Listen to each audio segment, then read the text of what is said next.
Morning, everyone. Dumelang, Kochai, or wherever you are, or wherever you may be. Welcome to another edition of the Bread for Soul Convos with myself, Sir LSG. And thank you for joining me on this show. If it's your first time doing it, and also if you are a regular viewer of the episodes of the show, thank you for watching. The man in your face right there, DJ Nation, that I'm hosting today. Hey, Buddha, how are you? Hey, my brother, thanks very much, Kimnato Tiaga. Hey, Tada. Thanks for hosting me, and also thanks for doing what you're doing because it's very important so that you can perhaps teach people different things that are done, entertainment from production to events to other things as well. No, ke a leboga Buddha, ke lebogela nako ya gago thata. Also, just before I start the show, I wanna start this tradition ya go simolola a show with a testimonial because I get a lot of messages and a lot of comments about the show, and people are appreciative of the show. So I just want to share a message by a guy called Praise Wise, Mr. Sekwaila. Are, I just wanted to let you know that you motivated me to get into production with Bread for Soul Convos. Previously helped with different producers, especially the episode with Luca. I'm now doing music, and I was only a fan before, but now I'm a producer. I'm getting into production. So it's getting messages that really push me, to do the show, to continue doing the show, because it just shows that it does have an effect, Mobatong, and it's something that's necessary for our scene, for our music industry, and I hope that the platform grows, keeps on growing with your help, people who are watching, wherever you may be. TV barata at home, yeah, wherever you may be on your mobiles. Anyway, Nation Braga, I wanna start with you with regards to Usimulutse, like your event has grown along the years. DJ Nation Annual Bash, 28 December. It doesn't matter whether the 28th they are on a Tuesday, on a Monday, like the hour, But I wanna ask you with regards to your beginnings as a DJ. How did you begin? Who were your inspirations? Oh, as a DJ, I think I started back in the days, Kabuma 1992, 93. There was a guy back home that had, I think he had one turntable. His name is Witumelo, Lupita Dachus. I think so. He had one turntable and one cassette player. So after school, sometimes I'd go to his place. He was one of the first guys to come through to Johannesburg. So I think apart from us playing Budi cassette, yalo, so he saw this whole story. Mochozi, go ahead, bro. He told me, and then from there, us using the cassette and also him now coming up with the turntable. That's how I started.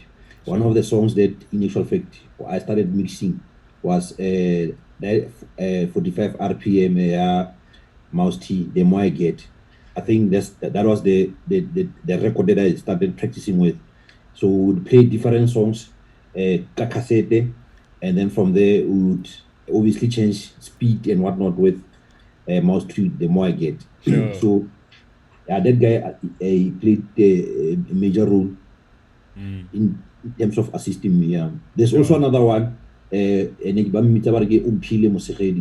So he had a lot of records, that guy, and also I think he tried to be a DJ, but obviously after getting married, through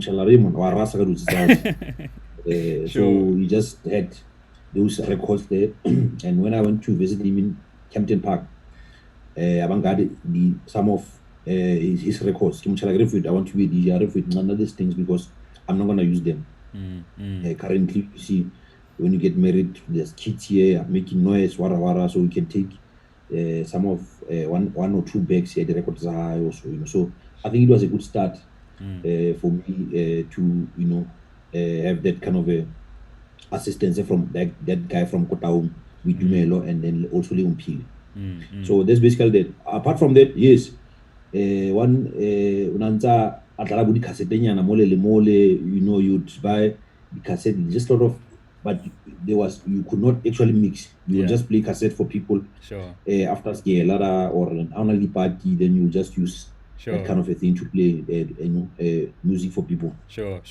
Nice one.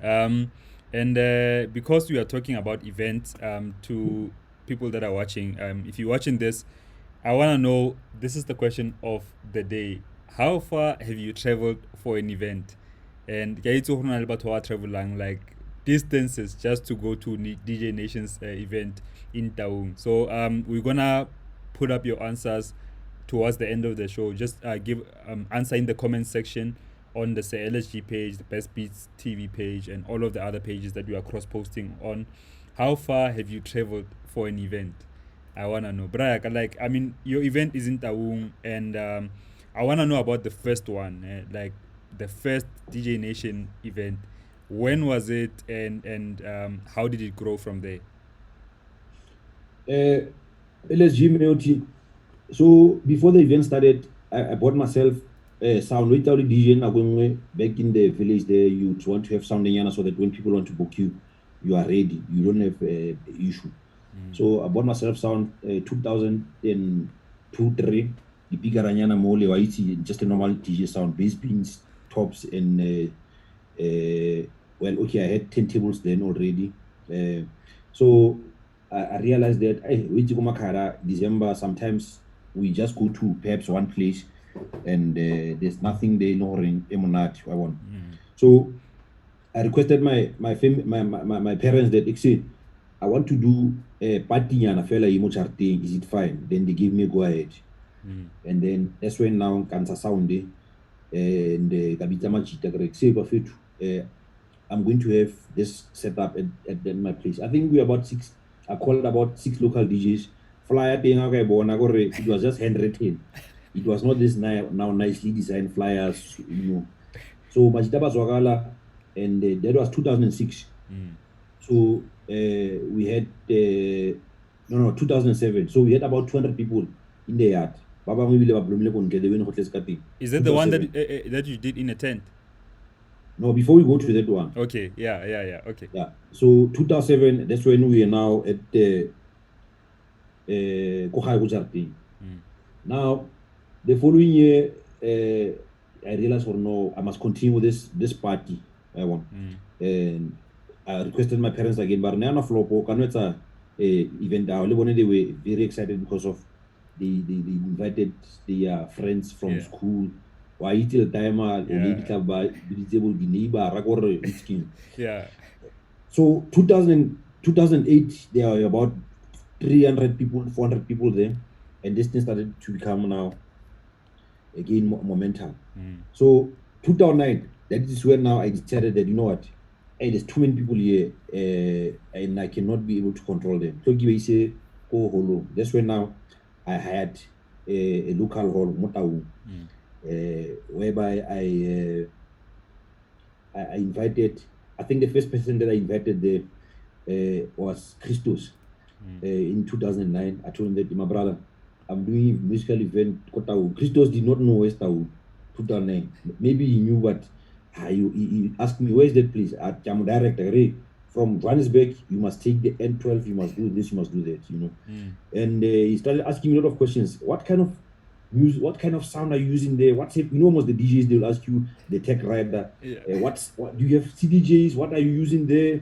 We have got proper setup. I said, my brother, don't worry, just come through there. Now, you must understand that when I get bookings throughout the year, then we will not getting paid a lot of money like now. I see people are charging 50,000, 100,000. You charge nicely, 1,500, 2,000. So I'll save that money, and then I think from January to September I managed to save the amount of money that Christos wanted there. Christos said, Joe, I want 8,000 rand. No, don't worry, Chris, I'll give you that money. And then I remember I met him. Go Voda World. I met him. I said, Christos, I've got your money. Let's meet at Voda World. And he came there with a guy called Baba. Baba. I remember the late Baba. Yeah. He came with that guy there, and I gave him his money. I said, here's your money, my brother. Then I didn't know, a lot of things like you have to have a contract You must do this, you must do that. But yes, Chris was very excited. I gave him his money. In September, I said, my brother, December, we are going to rock. And he said, no, don't worry. And there was a guy back home, not far from Taung, a place called Hasvati. He had a nice sound, JBS. And he had, I think he was one of the guys in Northern Cape to buy a CDJ 1000 Mark III or whatever it was. He had nice CDJs, nice sound, nice generator, everything. So I went to him and said, my brother, I want to hire this thing, man, because I see you're not using it more often. And he said, no problem. He charged me, and then that's when now I start running around with marketing. Marketing, again, like I was saying, we did not have social network. We could not sponsor post on social network. And I also could not go to one of the big radio stations locally and then go hire Motoring FM because I did not have the money for those adverts. You know, it's very expensive. And I also could not go to TV.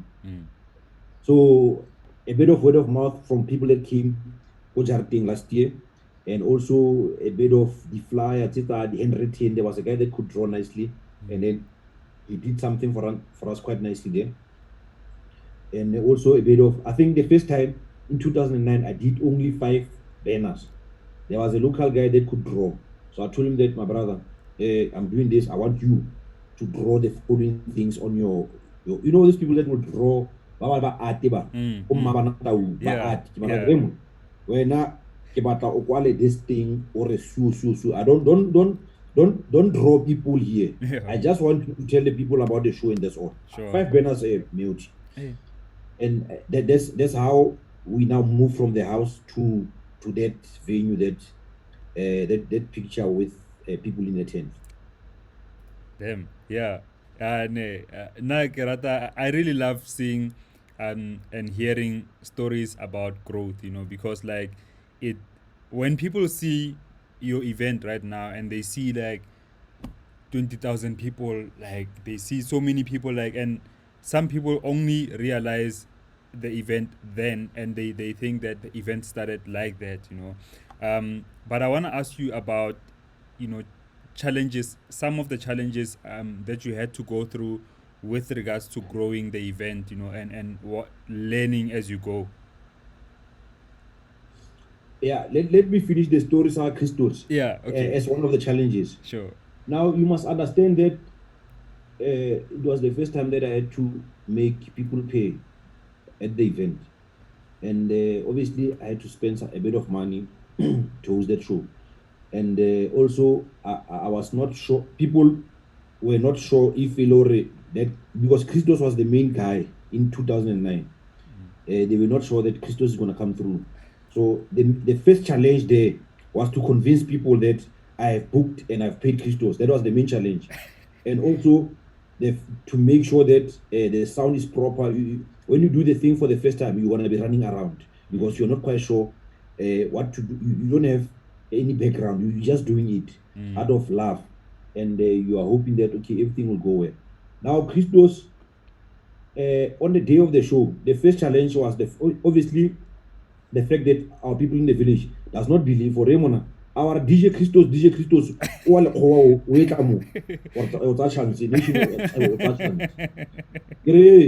so luckily Christos called me about 30 case to Tauranta Raymond. I believe that was Christos' words in 2009. Are a nation, I believe that I'm now almost in Taun. There's just a lot of donkeys all over here. There's cows all over here. I'm now driving more gravel road.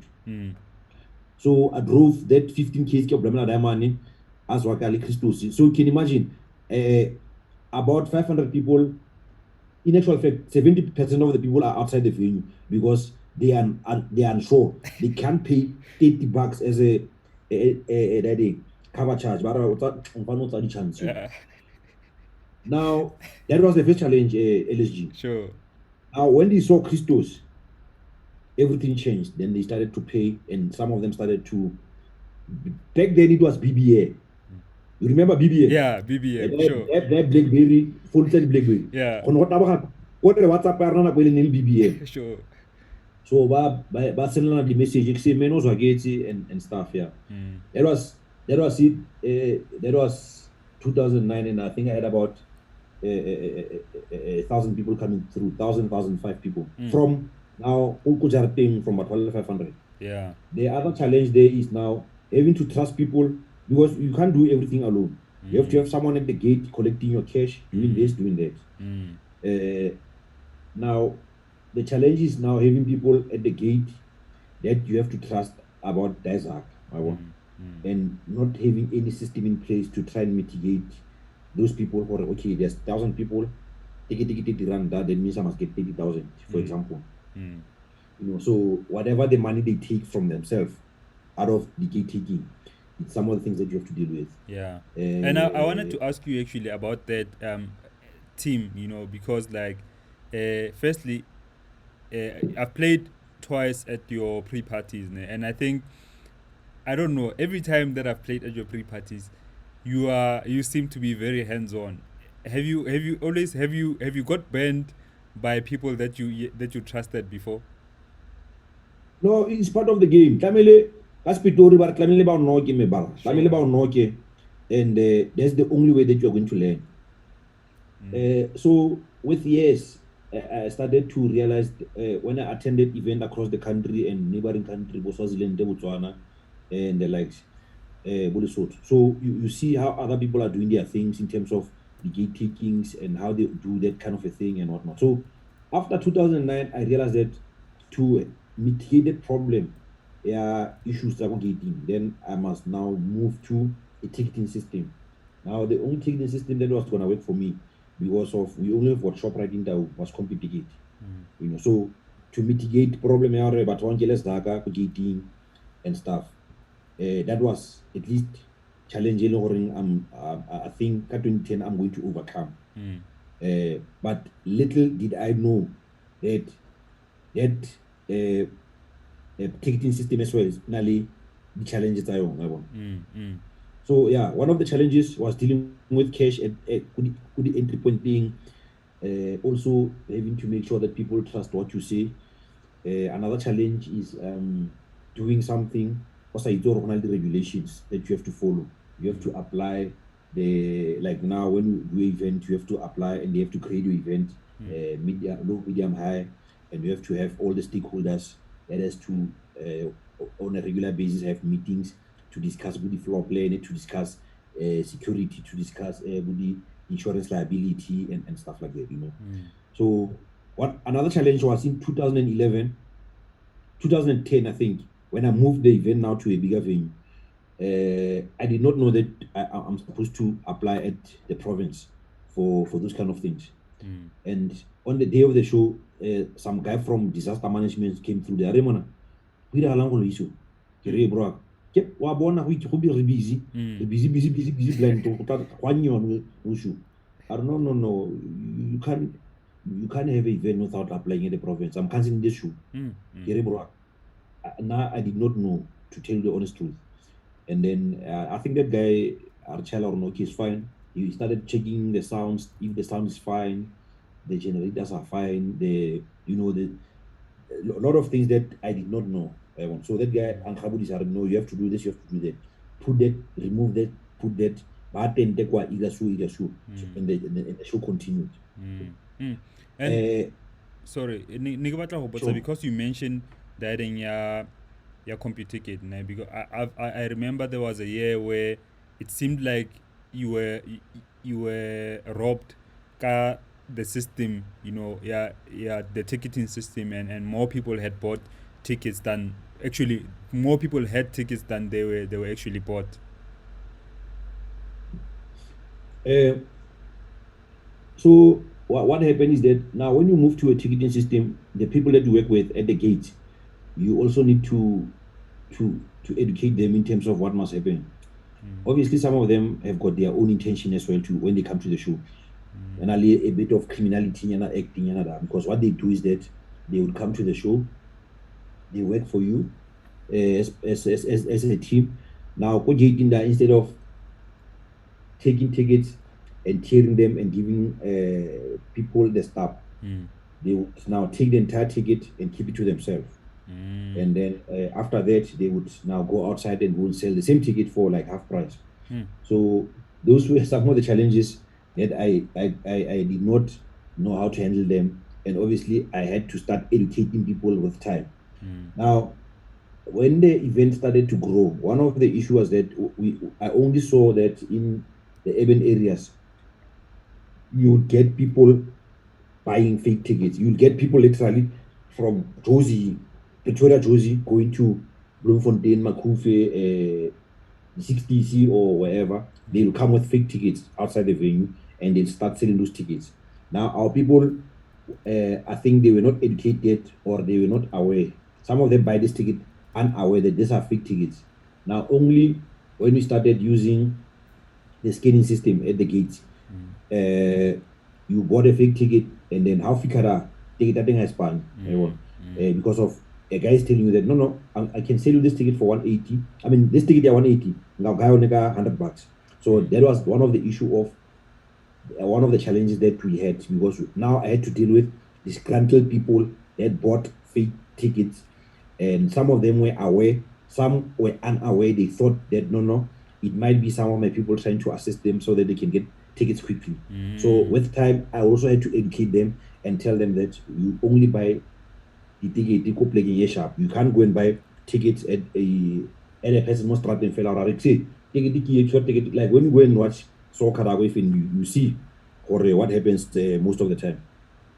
So those are some of the that is now one of the challenges. In actual fact, most of event, some of them are still struggling with ticketing system. They cannot get it right.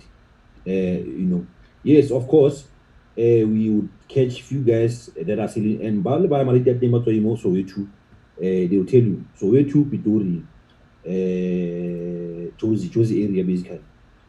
But the and since from now we inform people, we educate people, they now have reduced or not totally stopped. They have reduced using what you call or buying fake ticket from outside, because some of them would look for me and the police will call me to come and explain, and I would have to explain that, listen, this is a fake ticket, where did you buy it? And they say no, really must be, and they cannot find that guy because they are gone. And sometimes a team of 20 people that are coming from as far as Kimberley or Bloemfontein or wherever, and they were not aware that they were not supposed, and it's too late, I cannot let them in. So but with time, about don't buy fake tickets, buy tickets, go a proper shop or at a outlet that sometimes we have it at the show. Yeah, and I wanna now talk about marketing, because event like you start talking about it quite early in the year. But not only that, I think there is that kind of marketing, the marketing that you have to do, flyers, online marketing, and like radio if you need to. But there's also a self marketing with regards to the event. Like I see people from Botswana, people from Bloemfontein, Mafikeng, people from all over the country, driving to Taung just for this particular event. How have you managed to grow, such a following for the event? I think I've never done marketing at school when I'm a one, but also maybe I'll touch this thing later with regards to a team that must assist you. Sure. But one of the team members there, before I got a proper team that assist me throughout the I was going across the country to see how other people are doing it. I'll go to Cape Town just to go and see how they're doing their marketing and follow them and read newspapers and see what they're doing. I would go to Mafikeng and go and ask Seleko, the owner of the 60s, and see how he does his things. I'll go to Makufe, but most of those people, because of the events are very big, they're using TV as one of the platforms. They will use TV as one of the platforms. They would use I think social media back then was not that big. They would use newspaper and print media to market their thing. But for me, I think the main thing was one of the main marketing tool that worked for me was word of mouth. When you do something LSG Meoti, and you do it, you try to do it to your best, and people can also see that no, this brand or this whole thing here, it's quite nice and it's working. They would come through again. But no, ne re le ko Taung, and we want to go there again next year. Before you even start your own marketing, that's how I think, like I say, one of the main tool that worked for me there was word of mouth. Yes, of course, you'd use other platforms, social media lately, print, a bit of local radio there, and of course, I could not get through to a big TV channels also, and also just as a person, when you move around, you need to tell people and ask people if they know about this show. Sometimes I'll go to events, I'll go to places, and I would not say, when I arrive there, I don't say my name is Nation. I arrive there and ask them, "Ba nkutlwa ke bua Setswana, but where are you from? Ke ba tjela ke re, "No, I'm from Taung." They don't know where's Taung. No, there's another place called Taung there. Every year, December, there's this other massive event that is happening. Oh, okay, no, we'll try check out the event. Sure. So that's how I did this whole thing of marketing before I got to a team, in terms of now having to do a proper marketing plan going forward. Okay, this I must do this kind of issue, and I must post this kind of issue. I must, you get what I'm trying to say. But obviously, marketing will differ from place to place. Some people would perhaps just decide that they're going to use TV, they're going to use this. So I moved all over the show.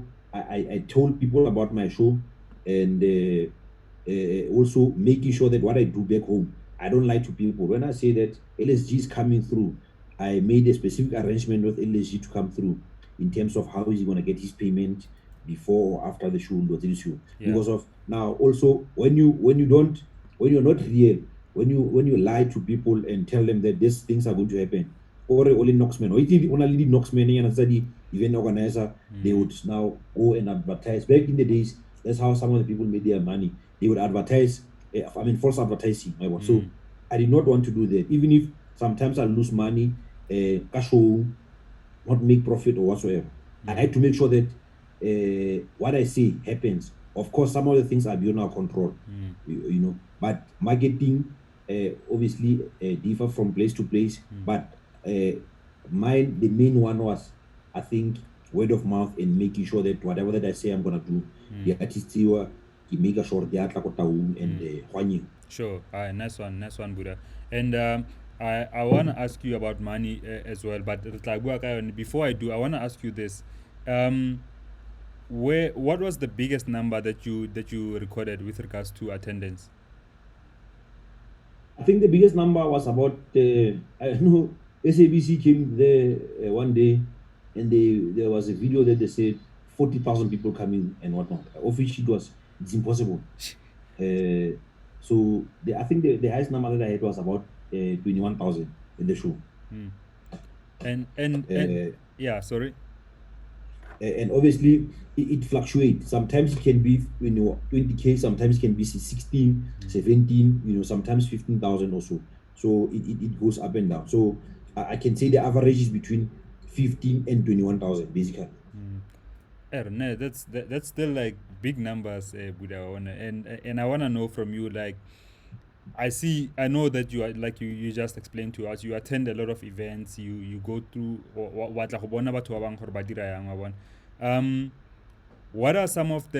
which are some of the events when you went to, you actually took something from them, okay, demand by Rayana, maybe Opi Kopi by Rayana or whatever. Like, what are some of the things that you've taken, that you have incorporated in your own event? So the Boningo event in Sabatwabang. No, look, each and every event, even if it's about 100, there's something that I take. It's not that I only take from a big event whatsoever. I could go to House 22 and see how they do their thing at House 22 in terms of their access management. I could go to Capello, Kubloemfontein, Ka Makufe, and see how they operate. I would go to Cape Town Jazz. I would go to Opikopi and see how they operate. The 60s African and see how they operate. I'll also look at what is their challenge, because of events are the same. I might have similar challenges in future, I can give you an example. Some of the events challenge would be security. That is not, in actual fact, they will just book local people to perhaps create jobs. I will also do the same thing, and it had its own disadvantages and advantages. So I took a lot of things from in actual fact, all of the event that I go to, there's something that I learn. Even if I go to a restaurant to go and sit down and eat, I would see how the floor manager is talking to the people there. Even if I go to a bank, I would see how the floor manager at the bank is supervising the people, because of, at the end of the day, it's management. I have to do the same thing. Out na ko bankeng, ho na le a person that is dealing with loans, there's a person that is dealing with audit, there's a person that is now doing inquiries and whatnot. That floor manager, that floor lady, now they've got a system of the number. That number is basically managing everything. So I had to understand, okay, how are you going to coordinate efforts? How are you going to speak to the guy at the gate and tell him that he must let people through? Those people are artists, DJs, and whatnot. How am I going to speak to the people that is giving, or that is taking care of artists? How am I going to take care of people that is now a stage manager? In between, I have to attend meetings with the police regularly if there's any issues or whatsoever. So at the end of the day, it's coordination. So that coordination is the same as at the bank, as at the restaurant, or whatsoever. It's not necessarily the coordination of the event itself. Yes. So one of the big event that I attended and I learned some of the things was at. In actual fact, I was introduced to that event by Seleko. Seleko told me that, Dejo, you know this event that is called Opikopi, because of every year I'll just bother Seleko. Seleko, I want to play at your show.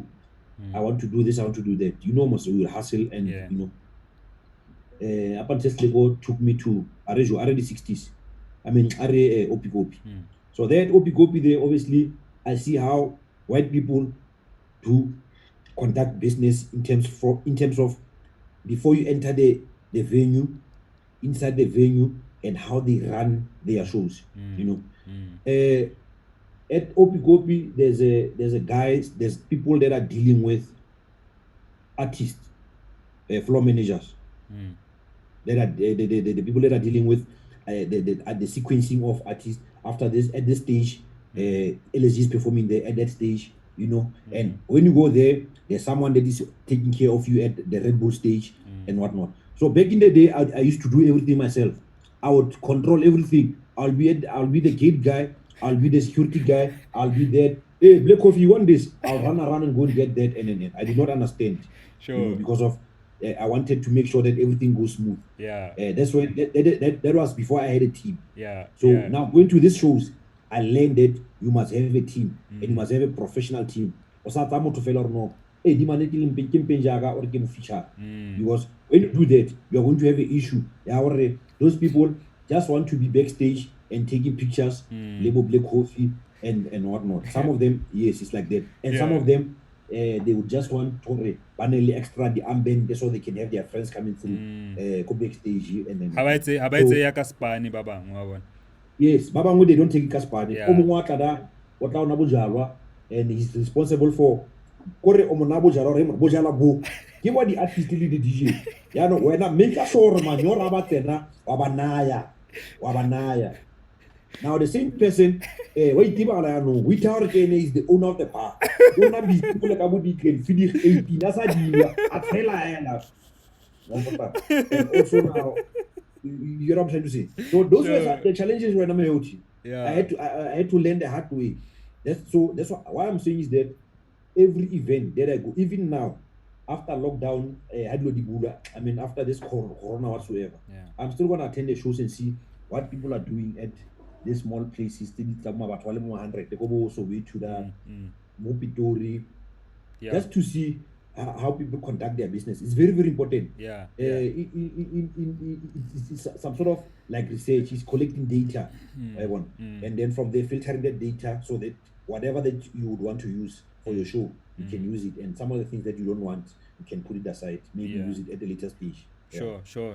One of the things like I used to do an event, an annual event in Mafikeng Corridors, my friend and two of my partners. And the stance that we took is that even our own friends, like I would go and fetch a friend of mine, maybe as not transport on and come with him to the event.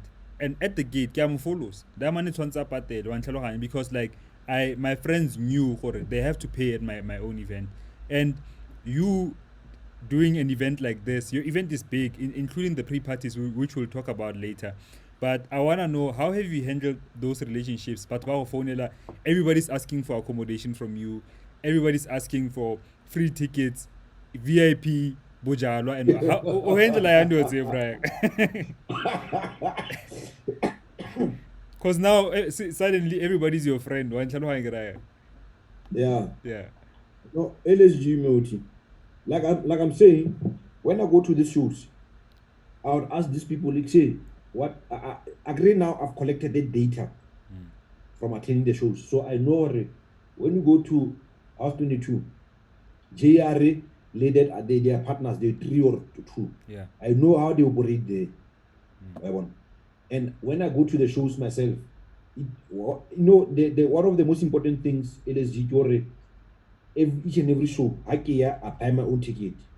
Sure. Understand? Sure. I buy my own VIP ticket or general ticket or whatever ticket that I want. I don't want to have problems with town. I want. Yeah. So when I attend your show, I make sure that you see that about the ticket. Yeah. Understand? Yeah. But not to be as if I am now if you want to support, you must support me back. No. You'll see. I'll buy a ticket, and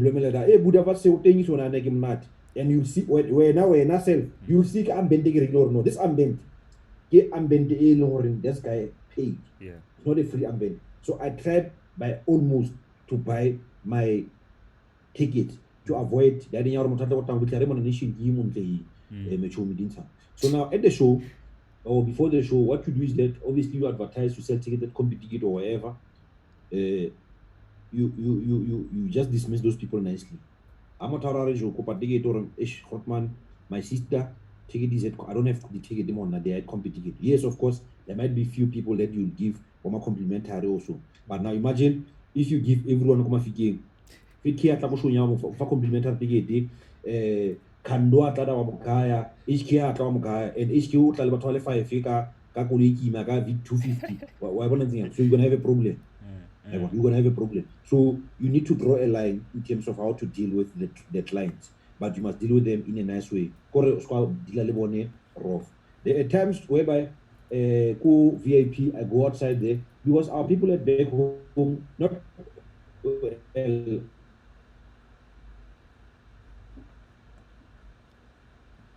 or 2 days before. Now I want to ticket. When I go outside, I 100. By law, did not buy VIP tickets. You know. Now, VIP sold out. Here's the money here. So, inside, if there's enough space, can you take that money? Is there enough food and whatnot? You know. But you have to draw the line. Or say, ticket ticket, end of story. And how to because you want to be famous, all these hot ladies on social network or they get upset because Baba feel or no, like less mama. They even name drop. Internet is legenyana. Are you still there, Buddha? Again, internet. Yeah, ikare in ya hakanyana mare ya o buile ya o teng wa nkutla sentle. I'm not. Okay. I think yeah, no, internet ya re khaotanyana. But anyway, I think I re leke go jumpela go dilong tse ding before re helwa ke nako bona. Ke batla go botsa ka the artist. How do you plan the artist? How do you decide the artist di tlang go eventing? Buda on good. Ke a go utlwa ya no. Yeah, ke change internet ya. Ke change connection yeah. Ne sharp. No, ne re hetse ka dilo tse ding before re felwa ke nako. Ne ke batla go botsa ka di artist specifically. How do you plan or decide who to book, especially for the main event?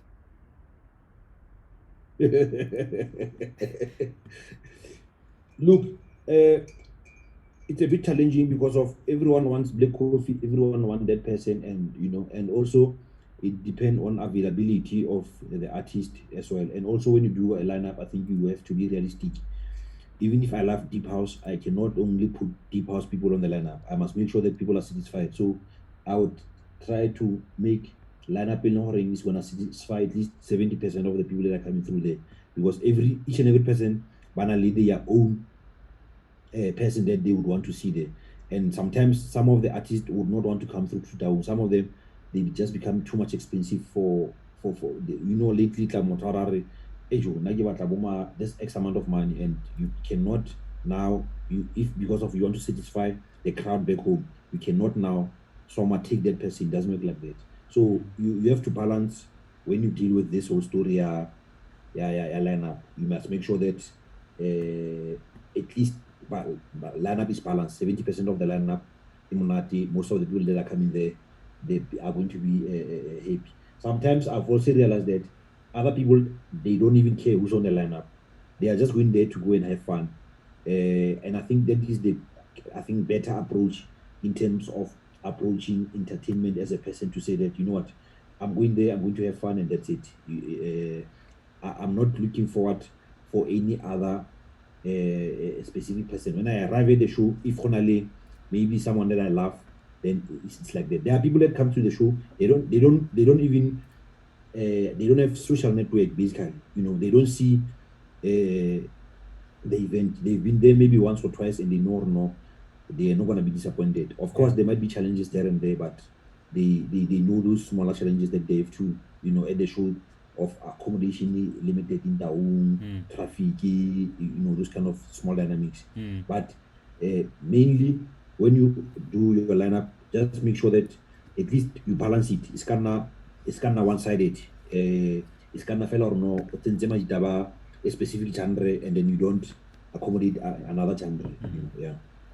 And I like, but I like the most thing that I like about the main event is that you still have a headliner who's like a DJ, a deep house DJ or a deep house artist, and for me, the reason Kibuayalo, because as much as this is like a general market event and you're catering for a wider crowd and a wider audience, it's so dope to see like you pulling people like Louis Vega, Black Coffee, Ed Jazz, Christos obviously being one of the residents at your event. So running you in Casablanca. But the one that I enjoy the most is the pre-parties. Because the pre-party, commercially, and but I want to ask you this about the pre-parties. Where did the idea of the dress code come? Because ka pre-party, like, but people are in suits, people are in evening gowns and stuff like that. Where did that idea come from? I've been to J&B Met in Cape Town. I don't know, they call it Mom Met now, or what they call it. Yeah, I've also been to Durban July, and obviously when you go to this event, there's a specific dress code. So I also realized that, okay, how about we have a similar thing, because of the type of music that is being played. Get that music that does not want you to dance. The aim there is not to swear. Yeah, sure. And also, a lot of people, it's just that I can't read their messages, but a lot of people that attend the pre-party I also realized that it is important that we start buying proper clothes for the pre-party, because of now. Only LSG, the following year they call you for interview, or you have to go to a funeral, or you have to go to attend a special occasion event. Now, the event itself, that dress code that if you took the event serious, there is suit when you apere go eventing wa go ya para fie Sure. go ya da, and wa para confidence, or ke apare ya 27 December ya pre-party. Sure. Understand? And also it was about the that's where I got my what you call the idea, or okay, let's have a specific dress code, even though we don't. Yes, I wanted to have a theme to say, or maybe all white or this or that. So I didn't want to restrict people in terms of the theme itself, because of now and then people will say, why can't we have themes? Why can't we have all white? Why can't we have like they're doing at this place. Why can't we have all black and stuff? So if you want to wear all white with your friend, then you can go and buy those kind of clothes. You know, I refrain from restricting people, especially kaka pre-party ke ba reka ba apare eng, ba ska ba apara, so I think it worked for me as well there. Sure. And also for the fact pre-party was for the fact that deep house. So then we have some things at deep house say before. I know there's a market that loves that kind of music, and there are people that will say that nah, I'm not gonna go and attend the main event. My kids are going there. Yeah. Let me rather go to the pre-party because of my kids are 18, 19, 20, 21. Now I must be there with my kids again and whatnot. So Sure. you can see that the crowd that attends the pre-party tends to be I don't want to say mature, but perhaps maybe your older crowd. Of course, there are other people, youngsters as well, youth that are still attending the pre-party, that love the pre-party. Yeah. You know, so the dress code basically came from going around and also watching events on TV. Woody Oscar, how they dress, you know. So I was motivated by those kind of events across the world. No, that's dope. Because then I'm one of those people, and with nothing against the main party, because so if ever I'm attending a DJ Nation party, I will always be attending the pre-party, definitely. Yeah. And I know Vinny Da Vinci is one of your residents for the pre-parties. But I also want to ask you about something that you do, Budane, like giving back, because I know with the money, some of the monies that you get from the event, but there are other things that you do, like going to prisons and motivating people. But I also really want to talk about the work that you do with prisons. So I realized that back home, the Taung is one of the poorest of the poor villages in South Africa, and where I went to school, St. Paul's Primary School, obviously there were kids that did not have also. So I realized that a little bit that I can do, I must do it.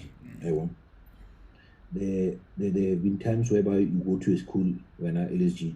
Let's say that I would spend, let's say 100K or whatever amount of money, and then I'll phone local school randomly and say, okay, pick 15 to 20 kids that does not have school shoes, and then they give you the size Sabana scale, and then from there you go and buy locally that site, so that when there's issues you can return those shoes. Now you go to a school, my brother. Hey, I went to one of the school in one of the villages there. Now they chose 20 learners. Now at Tanagos Kela, there are about 100 learners that does not have the scale. They don't even have uniform. So yes, you give those ones the one that were selected by the school governing body there and whatnot, So also what I've realized is that the sort of people that obviously also started doing the same thing of scale. Some they will say body sanitary pads, wara and stuff, but yes, when I did my research, I realized that I don't want to say which one is now in a between sanitary pad and scale. But you know that I know when I grew up, there were kids that did not want to go to school because they don't have school shoes. Understand? So that's why I tend to rather perhaps assist in that direction. There are a lot of things, some of them I don't make them public. I would assist mole. There were guys that were building a house back home there for one of the family members, and they requested me to assist, and then assist them. So some of the things I'll make them public, some of the things I'll just do there.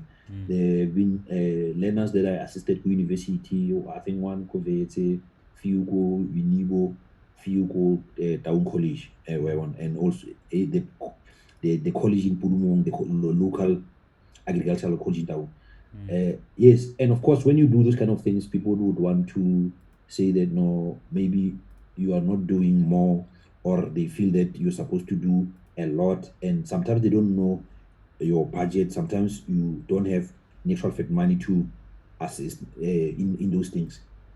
So whatever that you have, you can assist. Even if you are buying one pair of shoe, it's something, my brother. So that's what I basically do. Yes, sometimes I go to speak to. They invite me at this career exhibitions. There's a career exhibition in Tau that they do on an annual basis. I think I went there, if it's not once, it's twice. I also went on my own personal capacity to 10 to motivate them. Some 3 years later, they will say, I'm graduating, thanks to speak to us at our school. So those things, when you get those kind of message, it also motivates you, because sometimes you ask yourself, or when you speak to these people, do they listen or not? Yes, I also went to speak to the offenders. There's the political correct word, offenders. Yeah. But before bua ka the offenders, ne ke batla fela ho fetsa ka Yazgela, because I feel like Buddha, like you should never be made to feel gore whether you are doing a lot or not, or like, because doing something like one, if you do something for one person and you didn't have to do that, it's not even a responsibility, but it's like your own humility and realizing that you are able to help somebody else, and you can only help so much. And also, in addition, like if you deciding I'm gonna help with school shoes, somebody might decide that they're gonna help Kadiji race, to give the kids jerseys and warm stuff for winter, especially now. Somebody might do sanitary pads, and that's okay, like if you everybody should be helping as much as they can, wherever they can, if they are able to do that, and no one should be made to feel like when I'm on an event on a or whatever, but yeah, yeah, the offenders. What do you do there? My brother, there's a lot of youngsters lately, by now they are doing crime. So one of the, according to the little bit of research that I did, one of the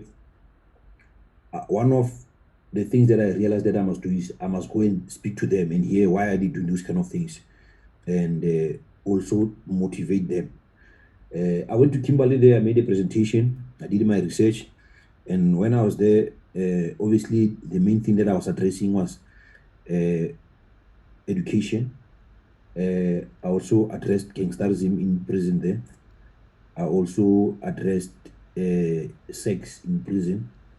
I also addressed a lot of things. And one of the main things as well was now joining, once you are done with your sentence, going back to the community and whatnot, And I also, so it was quite a good and nice. I did not want to bore them, so I just did like a 45 minutes presentation on specific topics to try and motivate them to stop what they're doing. And once they're outside, because they also, when they go outside, they must be an example. On first time, there are guys, each and every president in LA, they've got anyone from across the country. It is very, very sad, my brother. When you go inside the LSG, especially at site juvenile, you would want to cry. Some of the guys nation because of peer pressure majita, we had to go and kill someone, or we had to go and rob, or we had to go and rape, or we had to go and do this and that. Only when that person is inside the jail, they would realize that inside there. And those guys wanted me to do it on a yearly basis. So I could not, because of now the cost, but I still want to do it. Either in across the country whereby they will allow me. So sometimes it costs because you have to hire sound, you have to do this, you have to book accommodation, you have to do. But it was a fruitful thing that have time. But I was very scared. I spoke to about 10,000 offenders, LSG, 10,000. Now, if ke ba ka puo tsa rona tsa nou the criminal. Yeah. And you can just imagine majita ba mfethu gore I didn't know where I was going to start. Ke le hyped up, I'm going to do this thing, I'm going to do this thing. I get another hair. I don't want to lie to you. But obviously, I had to make sure that I present. I had to research number. Why did you go to the number 26, 27, 28, big 5, whatever. So I had to research where does the number comes from. I had to research their terminology that they use, so that when I speak to them, Kibwa language abo, Nongo Loza, Fade, Wara, those kind of things. Sure. So, but I still want to do those kind of things, just to motivate Bone Majida. Sure. Now, so maybe let me just finalize this whole story. Malaysia, they are outside and doing crime. They are not aware of what is happening inside. Well, some of them have been into prison, but they have not been to these dangerous prisons. So banana or no, I can just do a crime quickly. Yeah, I go and come back. Yeah. No, ke a hutla Buddha. And just hela ka bonako ne ke batla go botsa about your investment in farming. I know gore because Taung and Bupirima actually it's a farming area, you know, like the north of Northwest and going into Northern Cape. Is it something that you've always wanted to do, and why did you decide to now fully invest in farming? I went to an agricultural high school, PH is agricultural high school. So we deal with farming around. And also realized when I did my research, ke bone hore matime ba ene ba gotse ba le sharpo in our area. They had a bit of livestock, cattle, sheep, goat, and so, you know. So I decided that let me rather try this and see what's going to happen, because I have a bit of background in that field. So that's how I started farming at 2013, 2014. And yes, obviously one of the challenges that thing, but one day I would get to where I want to with regards to that farming story, you know. Yeah. How is it going so far? And actually, how Karotalo says, and like how profitable is it is farming if you do it right? Not only farming, each and every business that you want to do, LSG, or because of how you're not gonna go anywhere. You cannot want to buy a cow now. A cow takes 9 months, just like a person, before it gives birth. After giving birth, now you have to sell your calf when it's about 250 kg after 6, 7, 8 months. So everything that you do in Ghana, like you were saying earlier, people only, some of the people might only know the event now. They don't know what happened in 2007 or 8, you know. So those things, to build them up to get to a specific level. There's a lot of work that must be done at my event. And also, I'm still learning, I'm still doing a bit of research, especially got this event story in terms of going forward. So farming wise, yes, when you've got perhaps a specific amount of cattle, sheep, goat, you can make a bit of difference in your pocket, but you have to be patient, because sometimes you've got challenges, dynamics such as cattle theft, drought, and whatnot. So you have to be able to know how you're going to deal with those or mitigate those kind of issues going forward. But you must not say that I'm going to start this when I go on pension, because when you go on pension at 60 years, perhaps you have accumulated a specific amount of money or wherever that you have been working. Rather start now, even if it's not farming, any business that you do. I mean, for example, like yourself in production, you did not. There's a song that you were playing when you started. That song, I think, it's a very big song. It's just that people will not understand.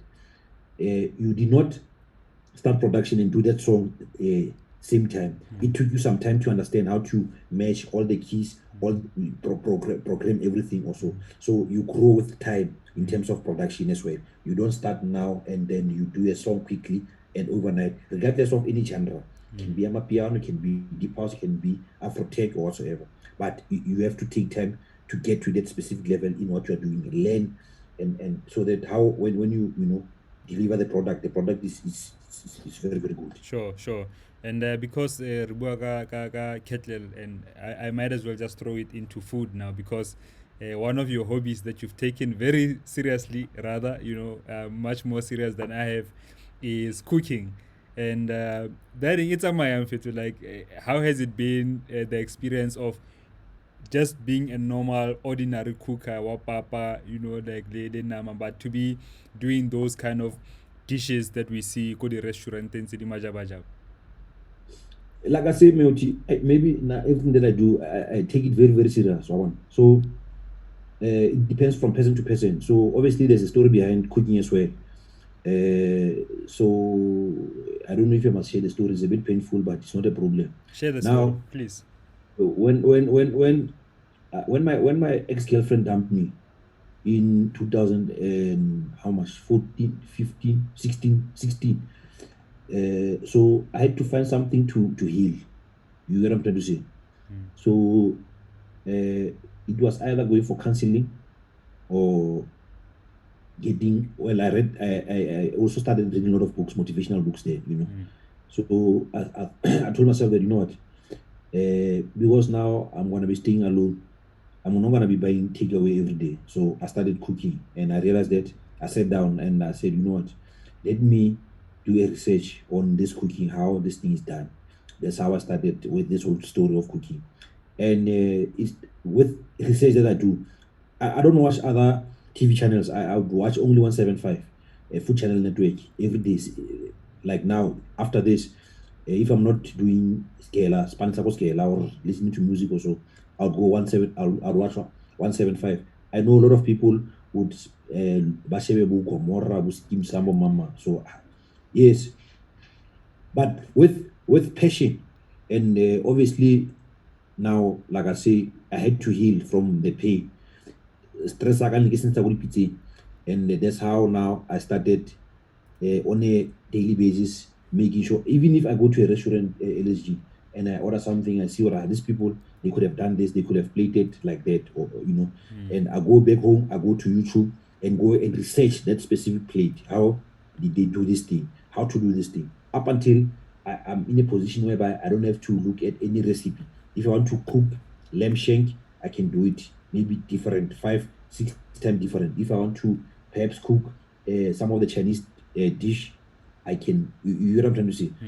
So anything that I don't do, fit no internet, and it's very easy to learn lots of skills. You can learn how to code, by using YouTube only. You can learn how to produce by using tutorials on YouTube. You get what I'm trying to say. So that's basically what happened with regards to my cooking. Just that this year I've not been cooking because I'm at school, and where I am now, the barape like so I don't have an opportunity to cook. But now and then I check out YouTube, we check out what is it that I can cook when I go back or start cooking. I've cooked for a few people now lately, but some of them they did not want me to post on social network because of the privacy and stuff like that. Lady Chomitsa Horo, nation una ho apetse mara wa re bitsa wa ntlha ga yo ya se ntseng ya. Yeah, especially now now was the lockdown, before lockdown. Some of them they just want to be private. Hey, cannot rappel, but don't post and stuff. Thank you very much, Robon. Sharp. And I want to ask you with regards, and because nalo we had something that we wanted to do, mare haragara just after the show. Sure. Just I know with regarding to your festival, DJ Nation Annual Bash, I want to know from what's next for the festival, because I see you posting pictures about Tomorrowland and you attending so many other bigger festivals in the country and outside as well.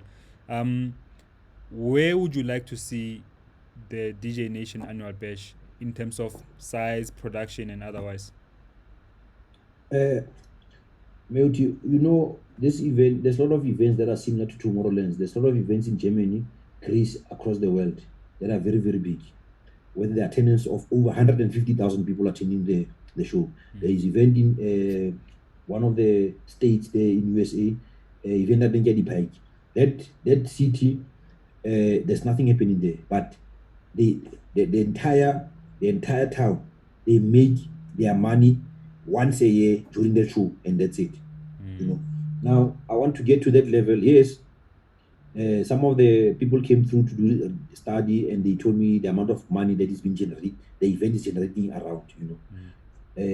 Apart from the economical assistance that the event is doing, I want to see this event very big, my brother. People might think that there's a lot of things that I have planned. So some of them, it will depend on how I roll them out, and Lenako, and also finance, and so there's quite a lot of number of activities that I still want to incorporate into the show itself, and it's just a matter of time, and also the plan that I have in mind, if they will work back home also, like for example, back home we are struggling with accommodation, so we would want to have a camping site that can take up to 5,000 people. That will say, you know what, we are going there for 3 days, pre-party, main event, and after party. So those are some of the things that perhaps there was one guy that attempted to do that last year, but it did not work because it was just rain. But other event, regardless of rain whatsoever, people go to camp. There are people from Botswana that bring their tents to the show and request me to Ejo. So there's a market for that basically. So it's just time and also trying to teach people because of this thing you're camping. They are mostly white people. Yes, black people are also going to camping. When we go to Opikopi, Rakempa, when you go to MTN Bushfire, go Swaziland, Rakemba. So we must also teach people, like I said, with ticketing, you have to teach people that there's this opportunity, and then I'm sure from there people will start camping. I mean, camping.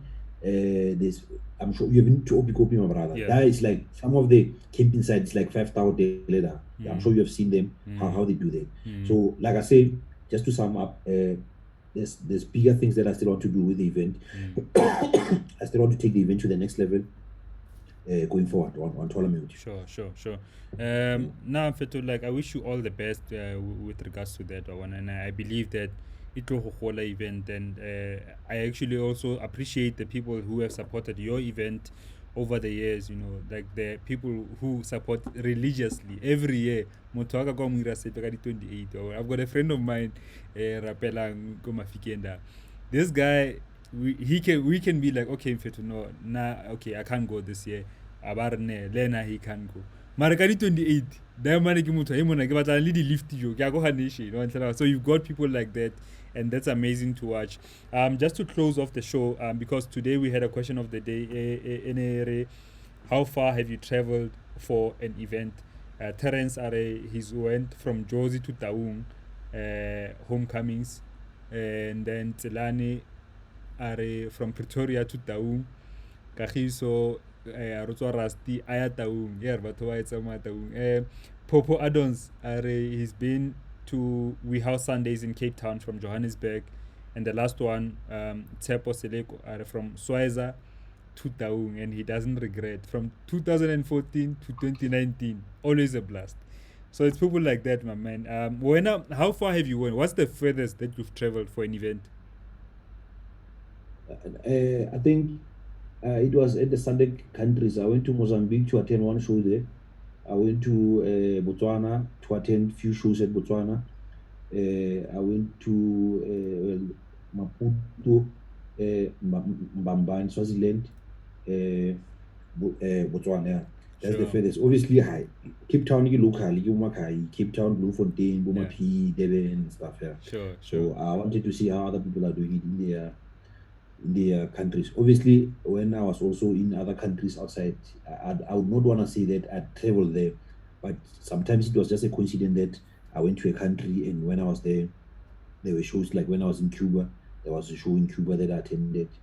When I was in Hong Kong, there was a show that I attended. When I was in South Korea, there was a show that I attended. So I would not want to say that I went specifically for those shows. I was doing something in those countries, and then from there, then I had to ask around what's happening and nightclub and nightlife. So the guys showed me the hour, this and that. No, Buddha, thank you so much for spending your time, Joe, and for sharing your knowledge and experiences event and around your life as well. I just want to say all the best, my man, for the future. No, LSG, thanks very much, my brother. There's a lot that we can talk about. We can talk days and days and days. You're also doing quite a good job, because what you are doing, you are motivating other people that might want to do similar things like production, event management, and other businesses or whatsoever. So keep on doing that kind of a thing. It's not easy. I know there's a lot of challenges. Sometimes you might not even have a sponsor. You're doing out of your own pocket this whole story, buying data or Wi-Fi, and speaking to people and doing this and that. One day you'd perhaps get a sponsor, someone giving you cash and saying, I like what you're doing. Don't stop this after lockdown. Continue doing it, and perhaps it might now end up being a TV show of some sort. You'll never know. So continue doing what you're doing. Also, let me thank people that are coming through the shows that have been assisting me from day one to today, directly and indirectly. It's not the easiest thing. You need people to assist you. You need teams to assist you. You need the support of the people, and also this platform as well. Your platform will take the event to the next level. You might not know someone that I don't know might be watching from as far as Japan or wherever, and they would now want to come through the show also. You never know. So keep on doing the great job, and keep on producing music, my brother. Yeah, it's very, very good. No, Thanks, man. I will definitely keep that on. Guys, you can follow DJ Nation on Instagram at DJ Nation, Twitter and Facebook. As well, you can check out the 28 December Taung pages on all social media. And let me just close the show by playing a performance that we did, me and my friends, a Moving Circles performance we did in 2017. I'm playing the song featuring Ayanda Gia, Sandcastle, with a live band. Enjoy the show. It's available on YouTube. And next week, because we have the 50th episode, we've got a bigger, like a legendary guest on the show. But we also have Brian Temba coming through, Zoe Mudicha, who just released an album. I can't remember who else who confirmed. But anyway, you guys will see. Next week is going to be a dope show. Here's a performance by myself and the Moving Circles live band performing Sandcastles. Remember to stay creative. Peace out, guys. Cheers.